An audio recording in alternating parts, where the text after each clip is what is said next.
வணக்கம். இன்றைக்கி நம்ம பார்க்க போகிற சமையல் ஒரு அருமையான ஒரு ஸ்வீட் ரெசிபி தான் பார்க்குறோம். இந்த நியூ இயருக்கு பார்த்திங்கன்னா இந்த மாதிரி ஸ்வீட் ரெசிபி செஞ்சு சாப்பிட்டு பாருங்கள். டேஸ்ட் நல்லா அட்டகாசமாக இருக்கும். ரவை, நாட்டு சக்கரை, பிரெட் கிரம்ஸ் இது மூணையும் வச்சு ஒரு சூப்பரான ஒரு ஸ்வீட் ரெசிபி தான் நம்ம இன்றைக்கி பார்க்க போகிறோம். ஆர்டிஃபிஷியல் கலர்லாம் எதுவுமே இல்லாமல் ரொம்பவே சூப்பராக ஒரு ஆரோக்கியமான ஸ்வீட் ரெசிபி. ரொம்ப சிம்பிளாக தான் இருக்கும். டேஸ்ட் நல்லா அருமையாக இருக்கும். ஸோ வாங்க அதை எப்படி செய்யலாங்கிறத பார்க்கலாம். இப்போ ஒரு கடாயை எடுத்துக்கலாம். இதில் ரீஃபைண்ட் ஆயில் வந்து ஒரு 2 டேபிள் ஸ்பூன் அளவுக்கு விட்டுக்கலாம். இப்போ இதில் ஒரு 2 டேபிள் ஸ்பூன் நெய் விட்டுக்கலாம். எப்பயுமே எந்த ஸ்வீட் பண்ணாலும் கொஞ்சம் வந்து நம்ம ரீஃபைண்ட் ஆயில் விட்டுக்கிட்டோம்னா நல்லாயிருக்கும். கெட்டியாகாது. வெறும் நெய் மட்டும் சேர்த்தோம்னா சீக்கிரமாகவே கெட்டியாயிரும். இப்போ நெய் வந்து சூடாக ஆரம்பிச்சிருச்சு. இதில் முந்திரி பருப்பு போட்டு வறுத்து எடுத்துக்கலாம். உங்களுக்கு எவ்வளோ ஊற்றுமோ நீங்கள் அதுக்கு தகுந்த மாதிரி முந்திரி பருப்பு எடுத்துக்கோங்க. முந்திரி பருப்பு நல்லா வறுபட்டுச்சு எடுத்துடலாம். இப்போ அதே கடாயில் 1 டம்ளர் அளவுக்கு இது 100 கிராம் அளவு இருக்கும். இப்போ நம்ம வந்து ரவையை வந்து வறுத்துக்கலாம்.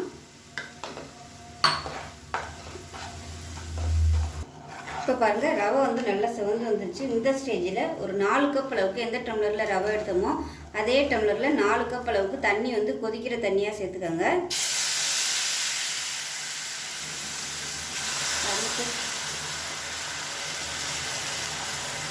ஊத்தையில் கொஞ்சம் கவனமாக ஊற்றிடுங்க.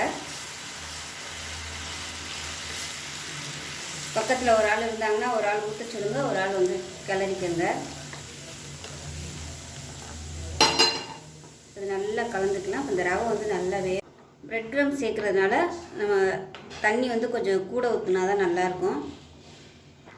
இப்போ இதை மூடி வச்சிடலாம். கொஞ்சம் நல்லா வேகட்டும். ரவை மீடியமான ஃப்ளேமில் இருக்கட்டும். இப்போ எப்படி இருக்குன்னு பார்க்கலாம். இப்போ பாருங்கள், ஓரளவுக்கு தண்ணி நல்லா வத்திருச்சு. இந்த ஸ்டேஜில் ஒரு ஏலக்காயை தட்டிட்டு சேர்த்துக்கலாம். அதோட ஒரு சிட்டிகை அளவுக்கு உப்பு சேர்த்துக்கலாம். சேர்த்துட்டு நல்லா கலந்து விட்டுலாம். நான் வந்து ஏலக்காயை தட்டிட்டு சேர்த்துருக்கேன். நீங்கள் தூளாக இருந்துச்சுன்னா கூட சேர்த்துக்கலாம். இன்னுமே பார்த்திங்கன்னா ரவை நல்லா வற்றணும்.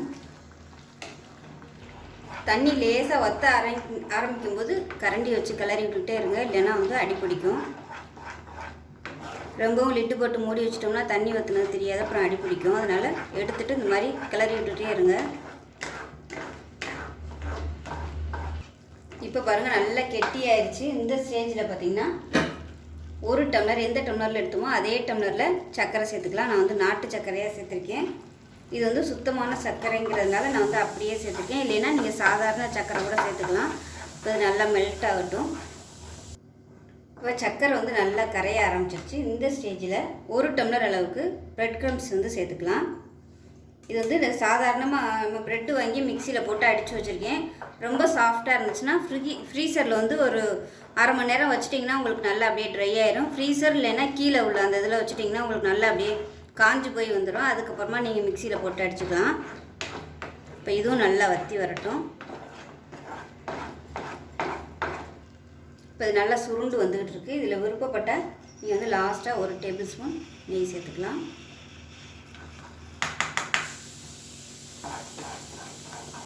இப்போ வறுத்து வச்ச முந்திரியும் சேர்த்துக்கலாம். பாருங்கள், இந்த ஓரம்லாம் பார்த்திங்கன்னா அந்த எண்ணெய் நெய் எல்லாமே லைட்டாக அப்படியே கசிய ஆரம்பிக்குது. இந்த ஸ்டேஜ் வரைக்கும் நல்லா நம்ம கிளறி விட்டுக்கணும்.